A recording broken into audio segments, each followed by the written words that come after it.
Dirt, Chapter 26, Lost and Found. If you've ever been truly frightened, you know how it feels. A ribbon of sweat runs down your back and all oxygen evaporates, making it impossible to breathe. I stood there by the van, too terrified to move. What if Itty Bitty's brother caught me spying? What would he do?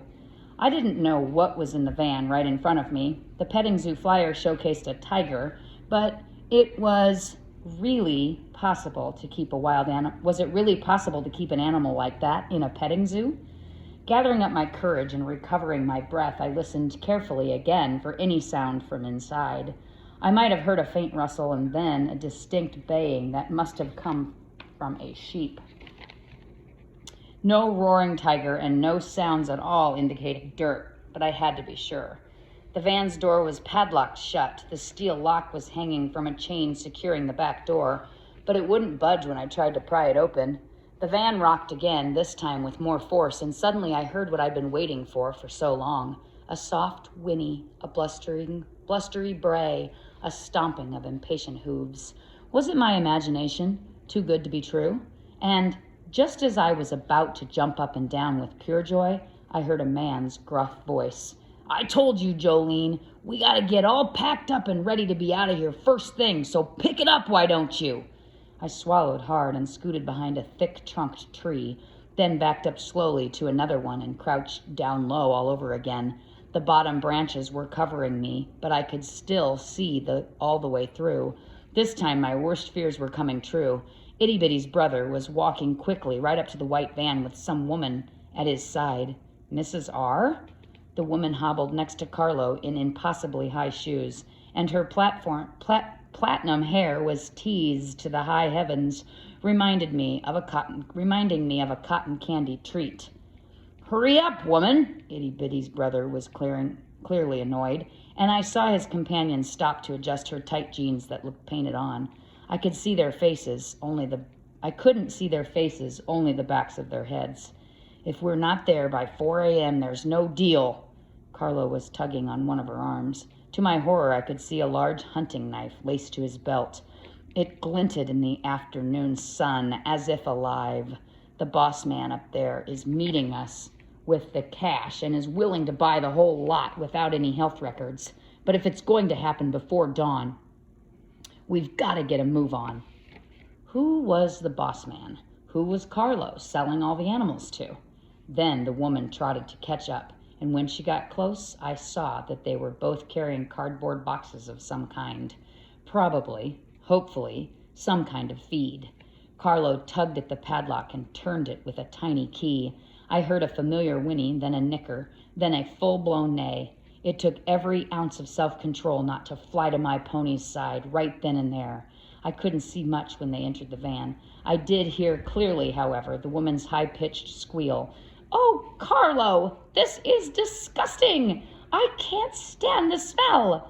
All this poop is gross! Gonna ruin my new shoes! And what's the point anyway of bothering to feed them now? What difference does it make if they won't be living for long? For God's sakes, Jolene, do I have to go over it all again? Can't you keep one thought in your stupid head?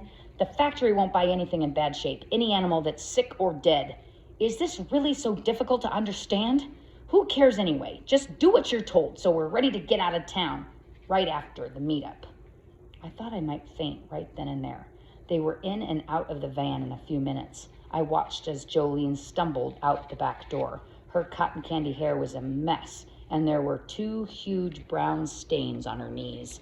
Carlo followed, swearing under his breath. He locked up, and they both headed back the way they came, the boxes left behind.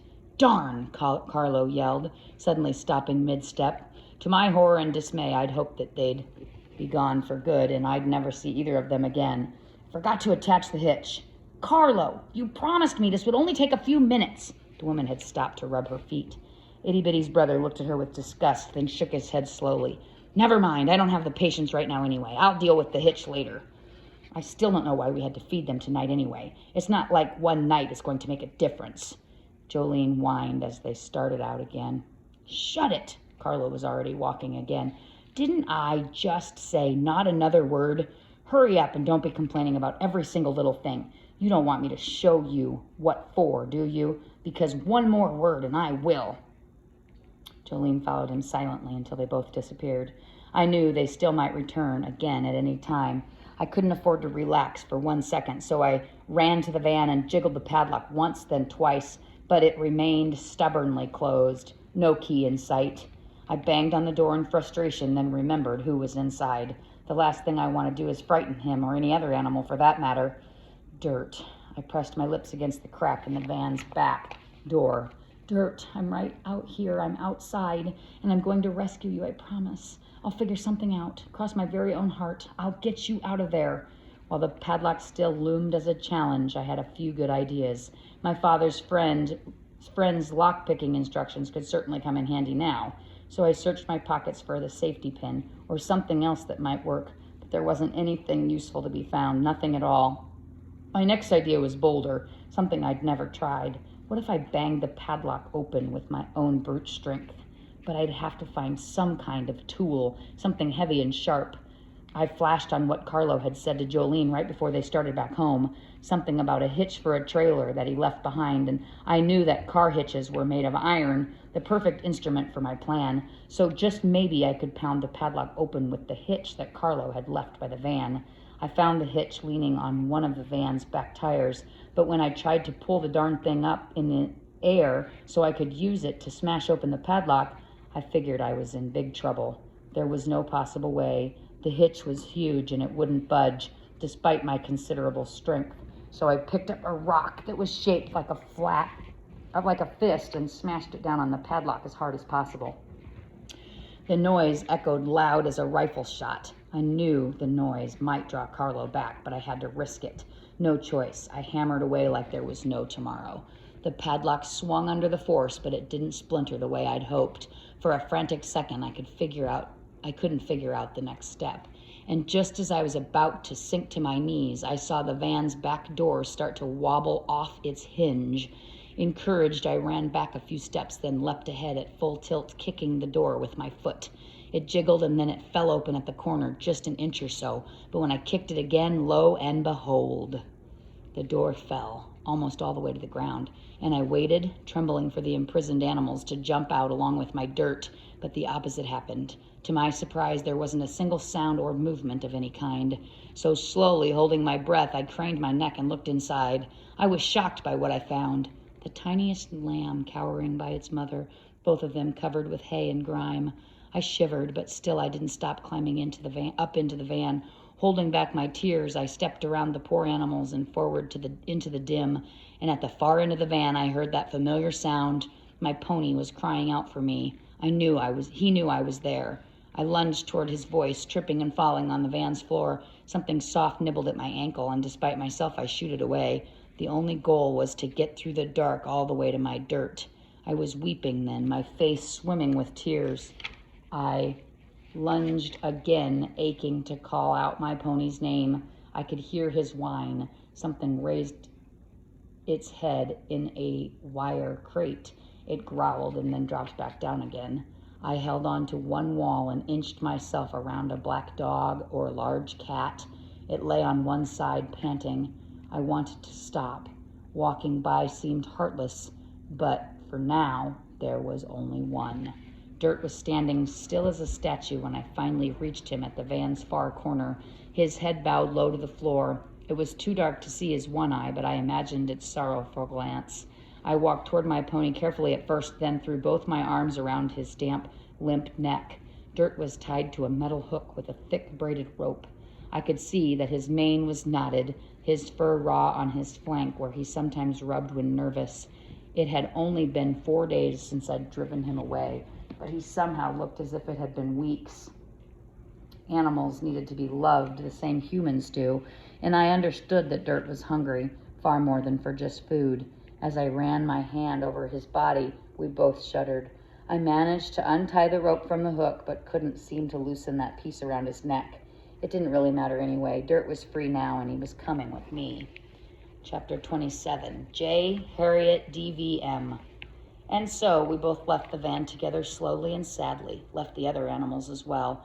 Dirt stumbled twice, but followed my lead. Then I stroked his muzzle, his ears, and his mangled mane as we walked. I kissed him on his downy mouth, and his warm breath on my face gave me confidence that he was okay. But then, the wound. It started at his knee and slithered all the way up to his shoulder as if someone had sliced him open with a knife. A buzz of black flies circled, and yellow pus rimmed its jagged edge.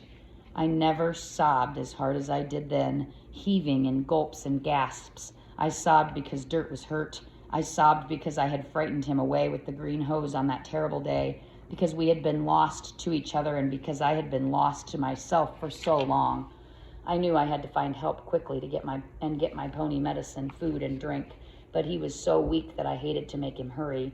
As I struggled to figure out what I should do next, I remembered the shop next to the Hollow hardware store where I'd been earlier that day. It seemed weeks had passed since I'd stopped at the mini-mart for crackers and Coke. Strange that it had only been a few hours ago when I found the flyer for the horrid petting zoo. Paws and Claws wasn't the name of the shop, right? Wasn't that the name of the shop right next door to the hardware store bulletin board? With that name like that, the place had to have something to do with animals. There was no doubt. Maybe it was a pet store of some kind that sold medicine and such. Of course, I knew it was getting late and the place might be closed, but you never knew. And I could always break in if I had to. I would do anything to help Dirt. I continued walking ahead, then motioned to Dirt to pick up his speed. While I hated to rush him, I worried that Carlo might find us if we didn't make it to town soon, and that wound would worsen. Dirt struggled to obey, then stumbled again. He was a hurt and exhausted Shetland pony whose life was in my hands, and I finally realized that even I couldn't save Dirt all by myself. I could do many things for my pony, including keeping him from being sold for horse meat and rescuing him from Carlo, but I couldn't heal all that needed healing. Still, Dirt somehow managed to regain his footing, to obey my command, but then suddenly stopped in his tracks.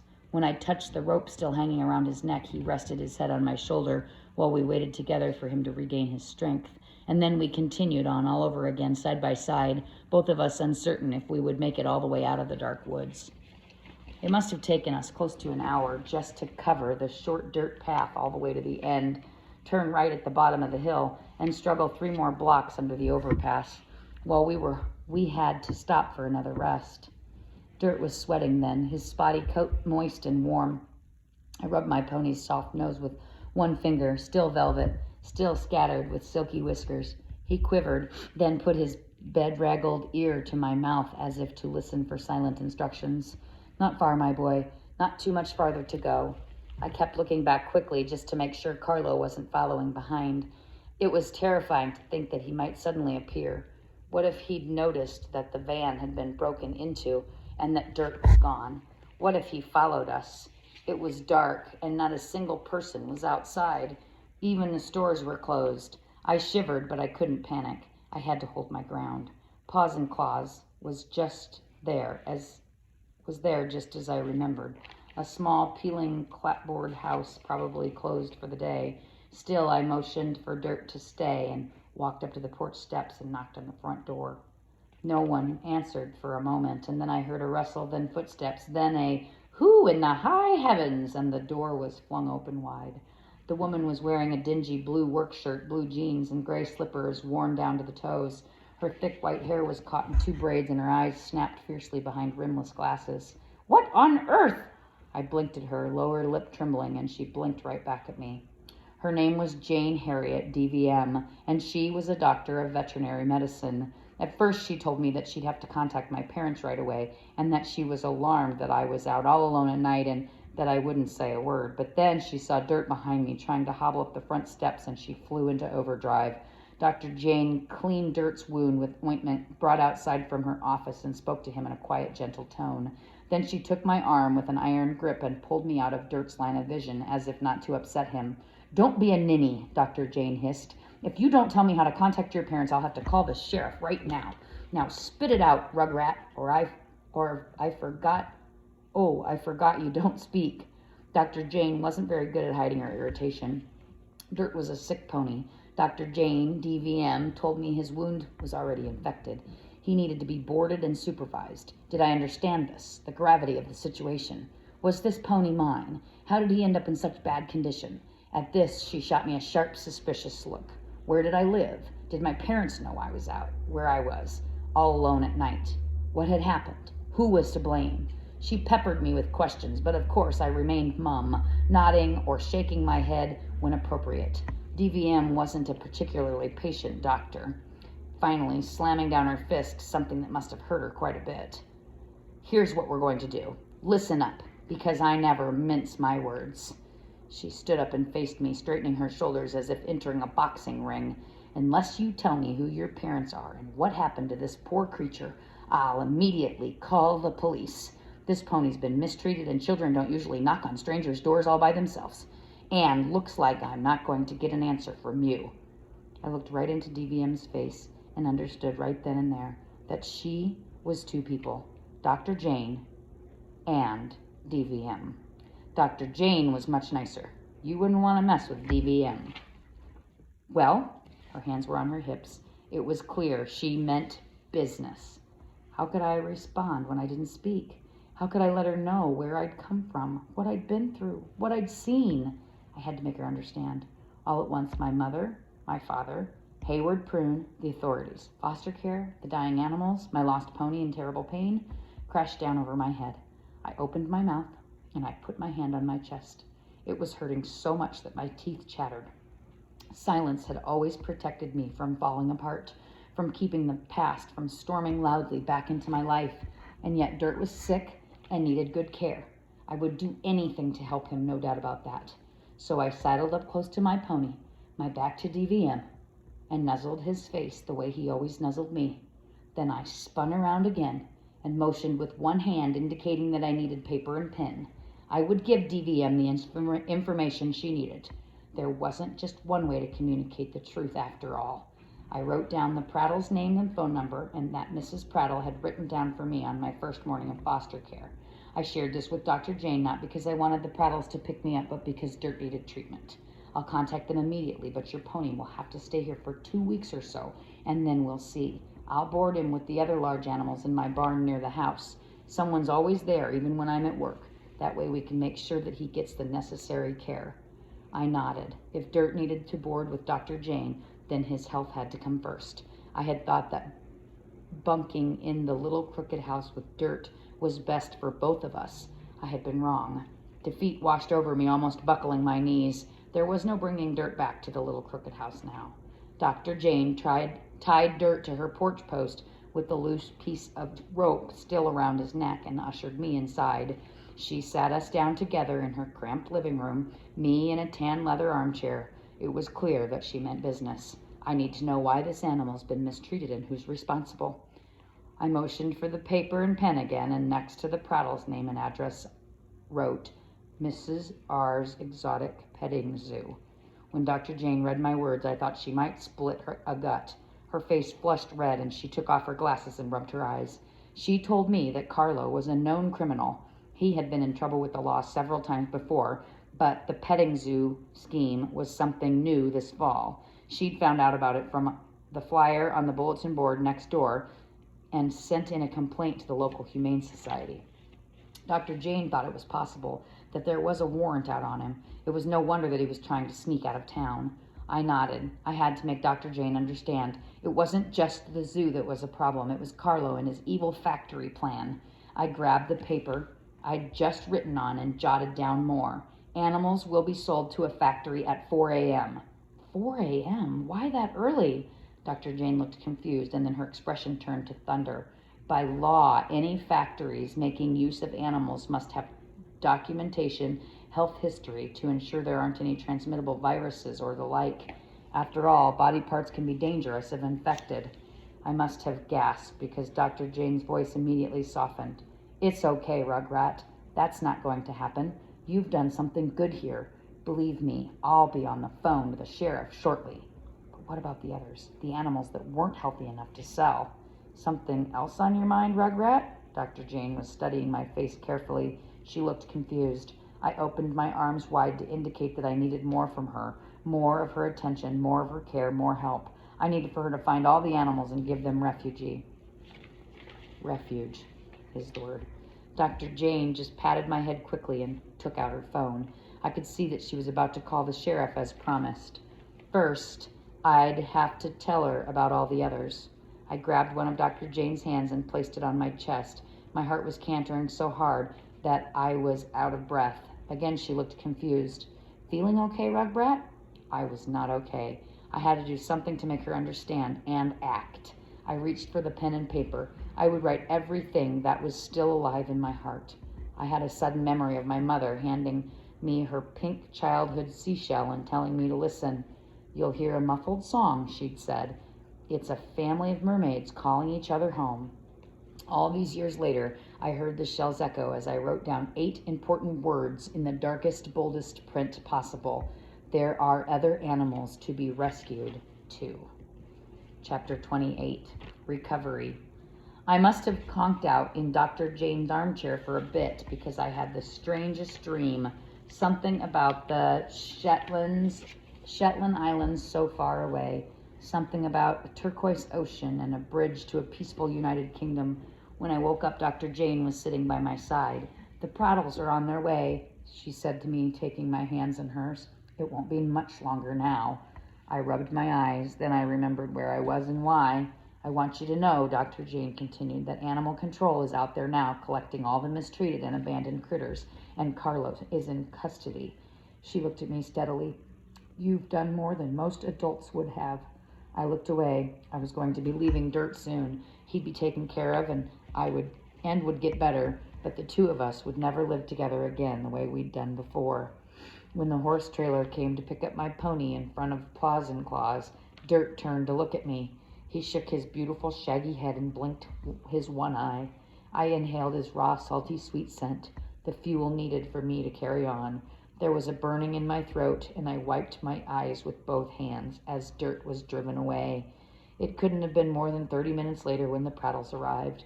Mrs. Prattle, never an example of calm, arrived at Dr. Jane's house wailing and pressing her hand to her heart. She hugged me so tightly for so long that I thought I just might choke. Then, weeping and making a horrible scene, she hugged me all over again, talking a mile a minute to Dr. Jane.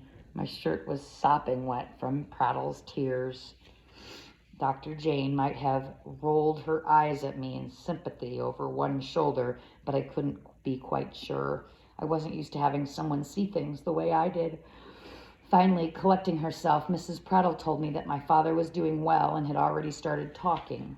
He was being cared for in a rehabilitation home just outside of Shetler. I could visit him soon, once I got some rest. But he's been very worried about you yonder, dear. Mrs. Prattle frowned, underscoring her point. The stress of not knowing where you were didn't do him much good when he was trying to heal. Didn't you just say that her father was doing well? Dr. Jane asked sharply. Let's give the kid a break. Well, I suppose so. Mrs. Prattle looked flustered. Pa was waiting in the car and got out quickly when he saw me. He took my right hand in his and kissed it as if I was a princess of some kind. Then, holding his fedora close to his chest, he bowed. You are a wonder, Miss Yonder, he said softly. I hear you found what you were looking for all by yourself. Hurry along now, you two, Mrs. Prattle called, scurrying to the car with Dr. Jane right behind. Dr. Harriet has been very kind, but it's getting late. Let's get on our way so that both she and Yonder can get some rest. And just as Pa was helping me settle myself in the car, Dr. Jane called out, Wait! With all the commotion, we didn't cement our plans. When can Yonder come back to participate in her pony's care? I think it important that she be involved in the process of healing. Dr. Jane stood there in the chilly night, arms crossed over her chest and squinting through her lopsided glasses. Let's get the terms settled so we're all in clear agreement before you all go on your way. DMB was making a reappearance, lock, stock, and barrel. My heart leapt right out of my chest in relief, and I thought of handing it right over to Dr. Jane in an offering of gratitude and friendship. Oh, Mrs. Prattle said, busying herself by knotting an itchy woolen scarf tightly around my neck. Oh, no, Yonder most certainly can't come back here again. Why, she'll have schoolwork to attend to and quite a bit of catching up to do. But I appreciate you taking care of that pony who's been such trouble for our girl. There was dead silence then, not that Mrs. Prattle noticed. I squeezed my hands into two tight fists until my fingernails cut my palms. Didn't Prattle realize that I wasn't just a kid who didn't speak, but a person who knew her own mind, that I could be responsible for what I owed? I shook my head so vigorously that I made myself dizzy.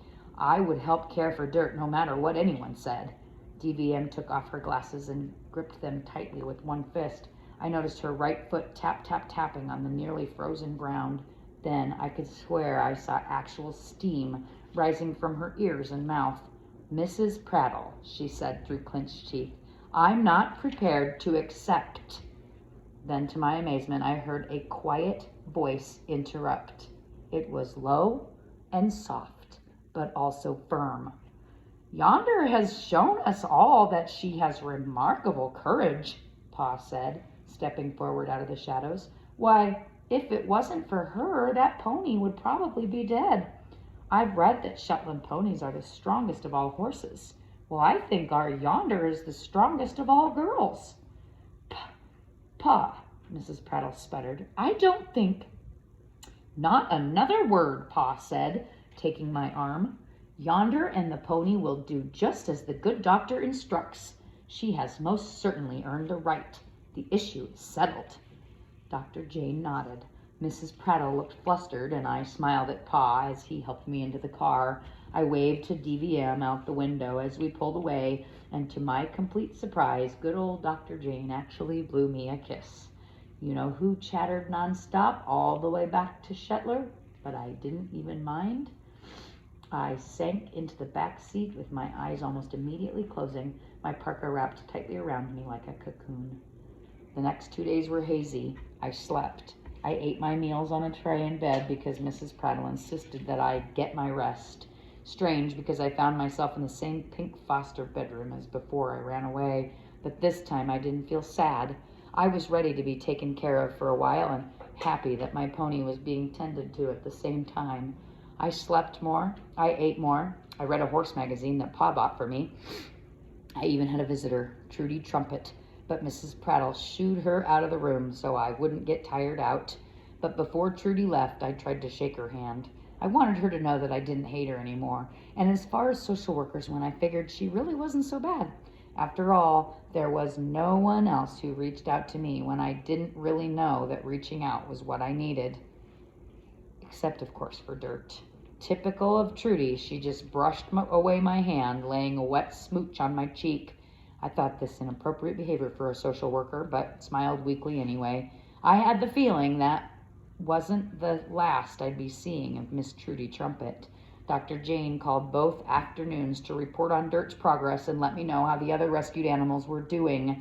Not all of them had made it, but my pony was improving, although still weak and in need of antibiotics. She told me that I was expected to report for work by the next week, unless I had a doctor's note indicating that I was too ill, and that I'd be assigned to mucking out the barn for 2 hours straight each day, no excuses. DVM wasn't kidding when she told me that. She didn't mince words. On my third day back at the Prattles, I went downstairs for breakfast and waited for Mrs. Prattle to finish making my eggs. A long white envelope addressed to me in pencil fluttered on the kitchen table when I sat down. "It looks like you have some mail yonder, dear. Who could it be from? No return address, although it's postmarked Shetler." But I immediately knew. Tearing it open as fast as possible, this is what the letter said. "Dear Yonder, this is your father writing to you. I want you to know that I'm getting well and I'll be going home soon. I hope that you will come back home with me for a new start. I'll build your pony a shed out back and keep him out of the cold. From your father." I read the letter twice, folded it carefully, and put it back on the table. I was happy to hear from my father and also very relieved, but to my surprise, something was nagging at me. It was very kind of my father to offer his help with Dirt and to build him a shed, but I knew in my heart of hearts that it might not happen. I'd learned that there could be more than just one person in your life, and that was okay. I could open the door and make myself known. "Doggone it," Mrs. Prattle muttered suddenly in a surprisingly grumpy voice. "Why, it's just October and it's beginning to snow already. Guess it's time to get out the old blower, Pa." I spun around to the window and saw a sprinkling of white. Ignoring Mrs. Prattle's protests, I dashed outside without stopping for my coat and stretched open both arms.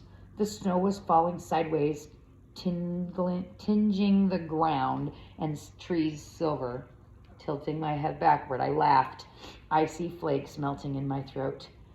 Somewhere in a red barn stall 30 miles north, Dirt raised his head and listened. He heard my laughter from afar. Dr. Jane had told me on the phone that wounds can take months to heal all the way deep down. We can't forget to protect the scab so it doesn't reopen. Rugrat, she said in her grouchy DVM voice. Be patient, for goodness sake. Don't expect the impossible. Recovery won't happen overnight. The snow came down harder, but it wasn't cold. I stood still and listened for sounds of lost animals as they wandered through the winter forests and fields. I couldn't rescue them all myself, but I had rescued some. A cluster of tiny mysteries exploded down over me, twinkling silvery white. They sparkled for a minute, then disappeared. I'd always known that words only mattered if they added up to the truth. I might not ever speak out loud, but I'd always have my own voice. And even if I never made another sound, I sure could make some noise. There was a fork in the rocky road up ahead, and I knew exactly which way to go. The end.